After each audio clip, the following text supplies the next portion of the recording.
Welcome to another edition of Ask GCN Anything, but as it's Christmas, this is going to be a very special edition of Ask GCN Anything. It's going to be a rapid fire round only. 25 questions, yes, 25 questions, all rattled off as quickly as I can, inspired a couple of weeks ago by Jon Cannings when he wore the aero helmet. And we're going to dispense with the aero helmet, go old school, but here we go. 1, 2, 3, or is it 3, 2, 1? Here we go. Stephen Lennon, that has to be the fastest rapid quickfire round ever. Some lungs on John. I don't think he had to breathe. I agree. Next up is this from Toasty Bear. Should socks be inside or outside bib tights? I spent a lot of money on both and don't know which one to flaunt fashionably. If you're a cross rider, outside. If you're a road rider, inside. Next up is this from Kevin Martin. I tried to cycle up a steep hill. Out of the saddle, my rear wheel lost traction. In the saddle, my front wheel kept bouncing and I couldn't steer properly. Is there a technique I could use to help? Distribute your weight as evenly as you can, Kevin, on the bike. The steeper the gradient, the more evenly you need to distribute your weight to make sure you've got traction on both back and front wheel. The steeper the climb, you'd have to put your weight further back on the bike, and that way you should balance things. Trial and error, but think about where your body weight is on the bike. Thomas Hawley. How do you feel about Embrocations? Use them or not? If yes, what do you like? I've got no specific brand of choice. I don't use Embrocation anymore, but I used to back in the day. Try them, see if it works for you. No rules at all on that one. Personal choice. Justin C. I've been training with a power meter for a few months now and I'm starting a Vo2 Max Training Block. From someone who used to train primarily with a heart rate, is it normal that my heart rate doesn't go above the threshold for the first couple of intervals of say 5x5 session? Should it only be focused on the wattage? It seems like I'll be spending less time at a higher heart rate, but focusing more on repeating, say, 110% threshold power. Justin, it's completely normal. That's why it's very, very important to do a warm-up. But if you go straight out and try and ride at threshold, there will be a little bit of a lag, especially in colder conditions, before your heart rate catches up to your perceived effort. So don't worry about that at all. Just make sure you do a good warm-up. Next up is this from James Blackler. How often should I replace my cleats and shoes? How long do they last? Well, James, it just depends on how much riding you're doing. If you regularly ride and your cleats are worn, you'll find that you get increasing play in the pedals, and lots of cleats have markers on them to show when they're particularly worn, so just change them when needs be. And a good pair of cycling shoes can last years. Just clean them regularly and look after them, and you'll know when you need to change them. Next up is this from Gary Hems. Call me old-fashioned, but I hate the use of the word hack. Why not say tips or advice? A hack is an old winter bike or something someone does to your computer. You are right, Gary, but that is the modern world we live in. Next up is this from Rick Snyder. Why are so many of the 2018 Pro kits white? How will we tell the teams apart? Rick, you're white. No, not you're right. With a little bit of difficulty. There is a prevalence of white, but I guess it's better than black that we've seen so much in recent years. Next up, we have a double question from Stanislav Lazarev, who asks, Hi there, GCN. 2 questions. 1, I really struggle when riding climbs out of the saddle. Any tips to improve on a trainer during the winter months? Definitely. Put it in a big gear on your home trainer, tilt the bike upwards using some books or a riser, get out the saddle on a big gear and just get used to that rhythm of riding out the saddle. That should definitely help. And question 2, in your opinion, is it best to have 2 shorter trainer workouts in the morning and the evening or make a single long one? It depends what your aims and ambitions are, Stanislav. But I quite often used to do 2 sessions, a short one in the morning and a short one in the afternoon. They were both very, very high quality and that certainly worked for me, but no harm in trying. Right. Dave Chaplin asks, at this time in the Northern Hemisphere, we're beginning to use indoor training methods. Do you count the indoor trainer miles towards the year-end data? I've seen 2 camps, yes and no. I'll be nearly shy of 10,000 miles on the road by less than only 300 miles unless I use the indoor trainer, which would take me to 10,200, which is quite impressive. A snowy January is to blame. Well, Dave, I used to count my indoor trainer miles on a turbo trainer or a home trainer and add them all together with my road miles as well. I think that's absolutely valid. But if you're riding the rollers, because the resistance is far more different than the road, I wouldn't count them quite as much. But yeah, turbo trainer miles definitely count, in my opinion. Charles Rush asks, why do you guys always refer to the pros about everything cycling? Washing bikes, who cares how the pros do it? It's wrong. You never use a pressure wash to wash your bike. The pros can afford bearings and they get new bikes way more often than we do. If you want to clean and re-grease your bearings every day, then go ahead and blast away. Well, so I did a test on this. You have to get pretty close to actually take the grease from your bearings. I've used a pressure washer on numerous occasions. I'm no longer a pro. I used to do it before I was a professional rider and I found it helped. But more often than not, I use a simple bucket and sponge. If you are using a pressure washer, just don't get too close to the moving parts. And in my opinion, you'll be absolutely fine. Next up, we have this question from Isbas Victoriel. Hi GCN, I love what you do. Thank you very much. Next June, in my job as an organiser for a race, I'll have to transport 20 bikes from one place to another using a utility vehicle. How can I stack the bikes? Do you think I'll need to buy 20 bike cases? Do you have a less expensive alternative? Well, certainly don't buy a load of bike boxes. That'll take way too much time. What you need to do is just get some old bike boxes, flatten down the cardboard and put them in between each bike. Another piece of advice to maximise space is basically to alternate the way you put the bikes in the vehicle. So put one bike with the handlebars facing one way, the next bike put the handlebars facing the other way, and so on and so forth. Also, you could use old duvets and old cloths as well, towels, blankets, that sort of thing to stack in between the bikes, and use a bungee to strap them all together to keep them nice and tight. So cheap and recycled materials, so towels and cardboard should definitely do the trick to stop the frames from chafing. Next up is this from Ham3775. Who do you all reckon is the best climber out of the GCN presenters? Simon definitely is, but Lasty is the best at suffering. Next up is this from Rick Snyder. What is the proper way to fold arm warmers when having them pulled down near to the wrist?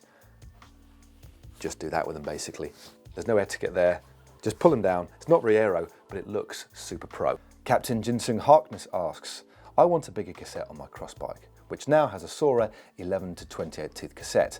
Can I put on a Shimano 34 tooth cassette? That just depends on what rear mech you've got, because of course, if you have a particularly large cassette at the back, you're going to need a longer cage on your rear mech, so it has the capacity to take it. Otherwise, if you put a big cassette on the back and you're running a smaller derailleur, you do risk damaging or it actually tearing off the derailleur. So I've done a little bit of digging on the World Wide Web and come up with these stats for you. So if you're using Shimano and you want to use a 28 teeth, you're okay with a short cage on your rear mech. You're going to get a medium cage on Shimano if you go up to 33 teeth, and you're going to need a long cage if you're going to go massive and go up to 45 teeth. SRAM, short cage, will take it up to 30 teeth, a medium cage up to 37, and if you're going up to 45, you're going to need a long cage. There are your answers. Matt Taylor, it's winter now, so time to build up my endurance before the race season. How can I do this when I have little time throughout the winter to get in big rides every week, especially when the roads are icy in the mornings? That is, Matt, the perennial question. I think we've all faced it, especially those of us living in colder climes in the Northern Hemisphere. Get on the indoor trainer is my answer. Don't risk going out in the icy conditions and actually setting yourself back even more. I used to do lots and lots of miles on the indoor trainer. And as I just alluded to before in another question, no harming doing double sessions. So get in the garage, set up the indoor trainer, get some music, even try and go on Zwift. No harm at all. Get those miles in and think about doing double sessions to break up that monotony. King Joe asks, is there anything I should do for my bike after riding in the rain? Dry it off and lubricate it. Next up is this from Sam and Leo Ride. I've got the National Championship cyclocross in January, but I don't know what kind of training to do. Have you got any tips? Thanks. Sam and Leo Ride. My advice would be not just to panic, because I'd be panicking, just get out on your cyclocross bike and ride as much as you can in between now and January. There's not a lot of time to do anything particularly structured. It sounds like you're going to have a lot of fun, and I think this is going to be a big learning curve for you, but get out on your cross bike, ride in the muddy conditions, get confident in your bike, and good luck in the championships. Or you could watch our cyclocross videos as well. 7 questions to go, and Mr. Punchy 100 asks, hello GCN, I recently bought a disc brake road bike with a through axle and I'm looking to buy a turbo trainer. Are there any specific disc brake compatible trainers? Well, there aren't any specific disc brake compatible trainers, but most brands of home trainers, so Wahoo, Elite and Cyclops, all of those will have adapter kits so you can fit your through axle bike on. There shouldn't be a problem there. Just make sure you do your research before you buy. Ninja Nightwing, how do you film your videos and what cameras do you use? We film our videos on motorbikes most of the time. Patrick, what cameras do we use? Sony FS5 and a GH5. There is your answer. Thanks very much, Patrick, for your involvement in this video. Cy Gearing asks, what are the advantages of a carbon-soled road shoe? Is it just weight saving, or is the stiffer sole actually reducing power transfer loss? Is there science to back it up that isn't sponsored by a manufacturer? Well, I've not seen the hard science, so I can't say there is any science, but what I can say from my own experience is that a stiff carbon-soled road shoe is far better, and to answer your question, they actually do reduce power transfer loss, especially compared to a plastic-soled shoe, and I've used those shoes in the past, and even before that, a leather-soled shoe, so basically it does make a lot of sense, but also they are far lighter as well, so both of those points are right. Testing yourself, it isn't just marketing spill, I can tell you that. MX Void. I'm a 15-year-old rider and have an FTP of around 330 watts and weigh 47 kilograms. What? That's amazing. I tend to find I'm better at flat roads than climbing, which is one of my specialities. That's no surprise. Is it psychological, or am I just better at that? I also tend to put 120 PSI in my 23mm tyres, which feel a lot faster. Basically, you're only 15, 330 watts, 47 kilograms, a little bit of quick maths means you're putting out about 7 watts per kilogram, which is pretty incredible. You're doing nothing wrong at all. You're going to be strong on the flat, and you're going to be very strong going uphill. Just keep cycling, and I'm going to keep my eyes out for you, MX Void, that is for sure. kgs, I keep confusing with kilometers for some reason. Yeah, my mind is mush, so my body. Okay. Coming towards the end now, Callum Paul asks, hi, I've recently started riding about 4 months ago and my goal is to ride a 12 kilometre, 10% gradient. Woo! But after 2Ks of the ride, I have to stop and vomit. Ouch. I need a good 10 minutes to cool down. Do you have any recommendations on how to train for my dream ride? I'm a big guy, 208 centimetres tall, 98 kilograms in weight. Will this have any effect on my power and my endurance? Thanks. Well, Callum, that's a pretty good challenge, but considering you're only 4 months into riding, getting 2Ks up a climb that steep, given the weight that you are, I think you're doing really well. Just persevere. The biggest bit of advice I've got is to pace yourself, ride within yourself, and make sure, and this is vitally important because of your weight and because of the gradient on the climb, get the correct gearing. Get a compact cassette on there, get a 34 tooth at the front, get 36, 38 at the back, and you should be absolutely fine, and just pace yourself. Turn a nice low gear, try not to get into the red, and you, sir, will definitely make it. Persevere, low gears. Whew. 2 more questions to go now, and I must admit I'm in the red, but I'm going to try my hardest. This is from Stephen Scaff. He's got 2 questions. Question 1, I find my local shop's B group rides aren't quite challenging enough physically, but I'm not quite yet up to A group ability. Are there any exercises or drills I can incorporate into the B group ride to improve my form or fitness, even when the ride is not pushing me too far physically? A good tip, Stephen, is to spend longer on the front.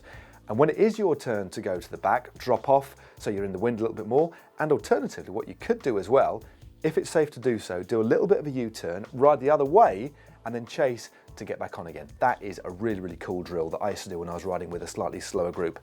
Question 2, can I have the physique saddle hanging on the wall behind the presenter's desk? It seems like a good waste of gear. It's Ask GCN Anything, right? That's just a little bit cheeky. Well, there's the saddle that you're talking about, but I'm afraid it's a good question, but I can't give you that saddle. And finally, this question from Michael Richards. What is the big deal with coffee stops not being advisable in the winter? Now, Michael, I think you might have got a little bit mixed up here. I'd always advise coffee stops in the winter, all through the year in fact, but what we're advising caution upon is if you're wet and soaking and cold, stopping at a coffee shop and then starting again and going back into those wet and cold conditions can be a recipe for disaster. So a tip is to carry a spare underjersey or even a spare jersey in your back pocket to get changed to make sure you're warm and dry, but otherwise, if it's safe to do so in terms of weather conditions, stop by all means, but just approach with a little bit of caution. Well, I am absolutely exhausted. Carrying an injury as well, only just got through those 25 questions, but thank you as ever for sending in all your talkback questions. Please do keep them coming into 2018 and we'll try and get round to us answering as many as we can. Now, if you haven't already subscribed to the Global Cycling Network, you can do so for free by clicking on the globe. And for 2 more videos I think you might like, how about clicking just down here for our 8 winter commuting hacks. And if you just want to click down here, you'll find 4 more toughest riders ever.